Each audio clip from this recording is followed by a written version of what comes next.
Hey guys, it's John with ReelBlue Custom Rods and welcome back to the channel. Today what I'm going to do is I am going to show you about putting some color preserver, flex coat color preserver on gold leaf. And so I just thought I would show you guys how to do that. And so let's go ahead and get down to business. So the first thing I want to do, just make sure, I've adjusted. If your color preserver has been sitting for a while, just make sure you kind of rotate it a bit, let it move it around and get it shooken up a little bit. And then you always want to operate, when working with your color preserver, you always want to pour some into a separate container, something like a shot glass. And the reason you want to do that is because you don't want to contaminate your color preserver. And an example of contaminating your color preserver, hold on a second, there we go, got a little bit in there. Let me clean up my mess really quick, guys. An example of contaminating your color preserver is if I dipped my brush in color preserver, touched a gold leaf and went back in, I could be putting gold leaf from my brush back into my color preserver, therefore contaminating it. Then I go in and use my color preserver on a separate project that doesn't have color leaf or a gold leaf on it. I could end up transferring that gold leaf to it. So that is why we want to use a separate container. Another quick trick, quick tip, if you open your color preserver and you pour it out and you get a little bit here on the edge of where the cap goes on, I like to clean that off because if you don't, once you go to open it again, it'll make it a little bit more difficult to take the top off. Two, it'll have kind of like a dry ring on the inside, just something that I don't like. So again, another little bit of a tip. Then I'm just going to go ahead, take a brush, and actually, I think what I'm going to do is I am not going to use this brush. I am going to use a red sable brush like this right here. This is what I'm going to use for our gold leaf application today. All right, and then all I'm going to do, I'm going to brush this on lightly. Just kind of keep it here in the corner. Rotate this bait net handle around. And then I'm just going to move this gold leaf around, or excuse me, this color preserver around on this gold leaf. And I do not want to apply a lot of pressure because even though this gold leaf has got the size underneath it, the adhesive, I don't want to tear the gold leaf and rip it off what I have it on. Right, so I don't want to, what I'm saying is I don't want to apply a lot of pressure and wear down where the gold leaf comes over the dragon scale pattern of this thread below it. I don't want to wear it down because you can wear through the gold leaf. Remember, that stuff is super thin. So I'm just spreading this around. Again, this doesn't take a lot. And what you want to do when you're doing this is you want to ensure that you do not let this pool up and dry. Oops. You want to just keep moving this around. And it's not like applying color preserver to thread, right? This is completely different. So again, I'm just moving this around.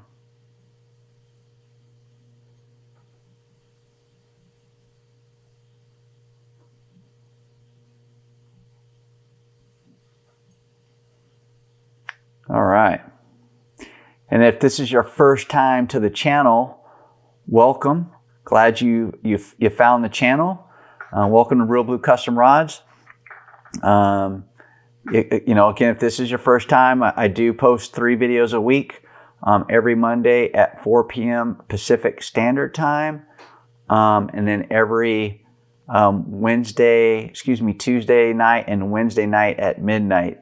So the video, posts very early Wednesday and Thursday morning. So again, 3 videos a week. Combination of rod building videos and fishing videos. So again, welcome again if this is your first time. And also if you are enjoying the video content and you like what you're seeing so far, please feel free to turn on notifications. That way you get notified once those videos are released, and subscribe to the channel. Would love to have you as a subscriber. Would love for you to come over and watch some more content that I'm creating. And if you have any questions, feel free to leave a comment below. I do answer pretty much all of them. About 99% of the comments I get, I answer them. And I'll respond. I'll put the red heart so you know it's coming from me. And then I'll definitely respond and answer your question. All right, so we're just spreading this out.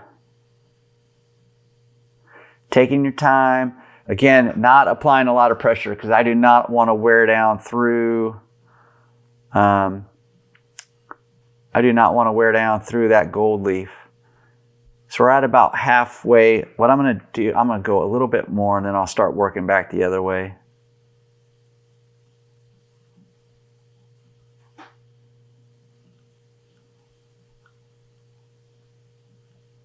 All right.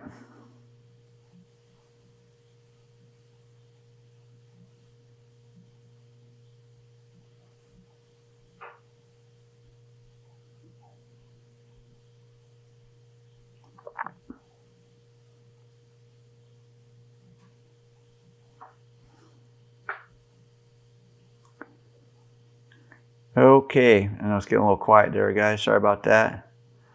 Just trying to spread this around a little bit. And you can see in there where I've already got a piece of gold leaf floating down inside there. You can kind of see that already. So imagine if I would have gone from here to inside my container of color preserver, I would now have that piece of gold leaf in there floating around. And possibly have it land on my next project that I don't want it to be on. All right, so I'm just spreading this around.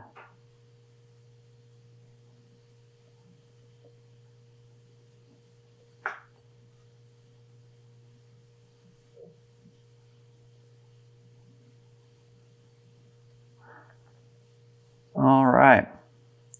So if you guys are enjoying the video so far and you're finding the content useful and you enjoy it, please, give it a thumbs up. Or if you don't like the content, you can give me a thumbs down. It's totally up to you.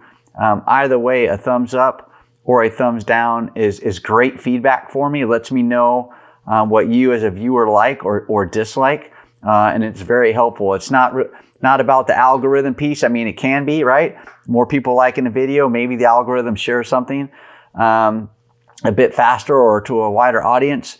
But I use it for other reasons, other metrics, right? And that is to have a better understanding of what my viewers like you enjoy or dislike watching. So I can make sure I'm making more of what it is you guys like to watch. All right. Okay, so yeah, here's an example right there. So I got some gold leaf on the tip of that brush right there. So if I didn't see that and wipe it off, and I went back into that, color preserver container, I'd be again contaminating. But going back in here, I really don't care about, because again, this is just, this little shot glass of color preserver is only for this project, right?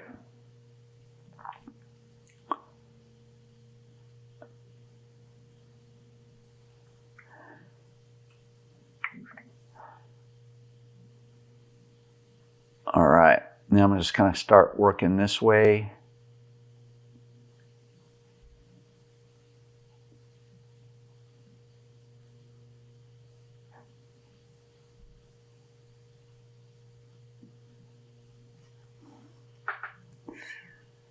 And I'll just go back here again, make sure anywhere I think it's pulling up, I'm just going to move that and keep it from drying as a little puddle. And then the trick here is as it dries, it's a little easier to spread evenly on your gold leaf. And you can see kind of like it looks a little dull here and it looks a bit shinier here. Don't panic and don't worry. Once this dries, we're going to be good to go and it's going to be just as shiny. But as this color preserver dries, it becomes a little bit easier to manipulate and keep it from pooling and just get spreads better on your gold leaf project.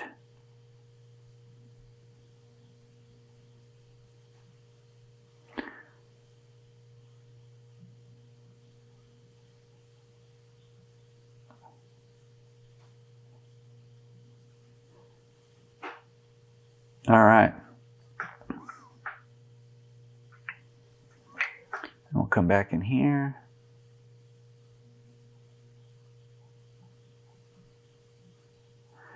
And then usually once I apply this, I let it go. I mean, this stuff, once you have a thin coat on something, usually your drying time's about 30 minutes. Of course, I'm spending probably about that much amount of time putting this on here. I mean, look, the video's already at 12 minutes, roughly, almost 12 minutes. And so, you know, once you're done applying this coat of color preserver, you can keep turning it here until it starts to dry, or you can put it on a dryer and just let it spin around for about 30 minutes. And then that coat will be completely dry. And then you could add your second, third, fourth coat, however many coats of color preserver you want to put on there. I was doing another video on color preserver on a different technique. And you know, I made a comment about applying 3 or 4 coats of color preserver. And somebody said, hey, I only apply 1 coat. And that seems to work just fine for me. And that's true. 1 coat does work just fine for a lot of people and for me as well. But there's sometimes on some projects, I just like to put more than 1 coat. I'll go and put 2, 3, 4 coats of color preserver on whatever it is I'm working on to make sure it does the trick that I need it to do, especially when I'm working with thread, regular nylon thread. All right, so again, now I'm just spreading this out still. I'll come back over here.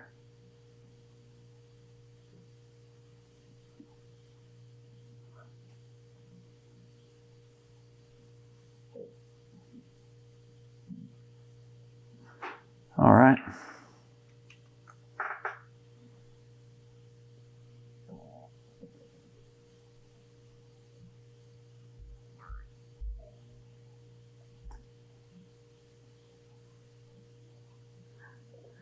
Okay, we're almost there, almost done with this one.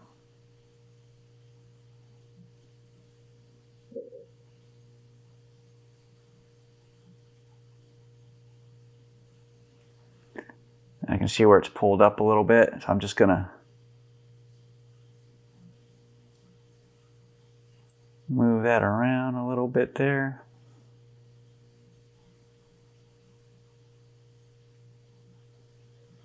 Again, I'm just kind of laying this brush on here and being very gentle because, as a reminder, the gold leaf is super thin.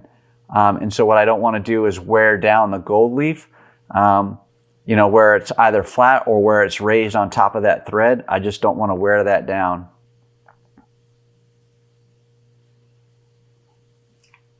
So I'm just kind of lightly, very lightly, and not staying in one place with the brush either.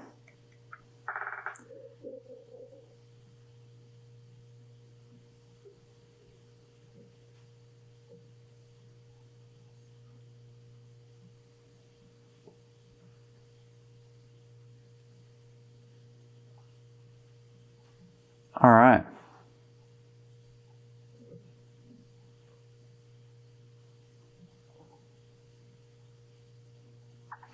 And we got just this one little spot right here left that we're working on. Again, you can kind of see that discoloration there. It's a bit shinier right here. So when I apply this color preserver, it dulls it up a little bit, but it will be just as bright once I put that finish on it. It will look just as if it didn't have any finish or any color preserver on it at all.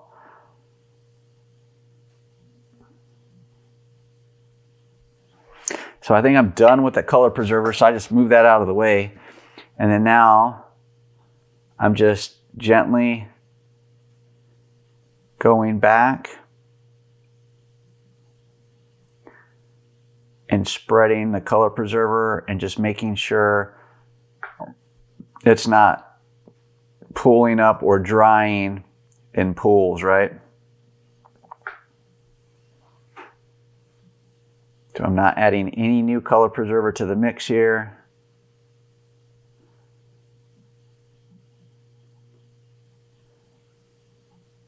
And the great thing about having one of these red sable brushes versus, you know, one of your kind of disposable brushes here is, you know, when I'm using color preserver, you know, if I'm using these kind of brushes, I just got to throw them away. I guess I could clean them and reuse them, but it's not worth it since they're disposable. But if you have a good like red sable brush like this, you can use that for projects when you're using color preserver, and then you just wash off, rinse out your brush with warm water, and you clean all that color preserver right off, and then you can continue to use this brush for that project or any other project, because just clean it with water, super easy. All right, so this is starting to dry up here. Like back here, this is all pretty much dry. I mean, not 100% dry, but you can see that you don't see any color preserver starting to dry here. Remember, if you noticed earlier in the video when I was applying the color preserver, it was pulling up kind of like oil on water. It doesn't want to stay, it just wants to pull up in these little dots. But as you continue to work with it, as it continues to slowly dry, it wants to stick to your gold leaf a bit better. And then you're just making sure you're coating the whole thing and then not letting it dry in pools, right? And like little puddles. So you're just spreading it around until it's dry.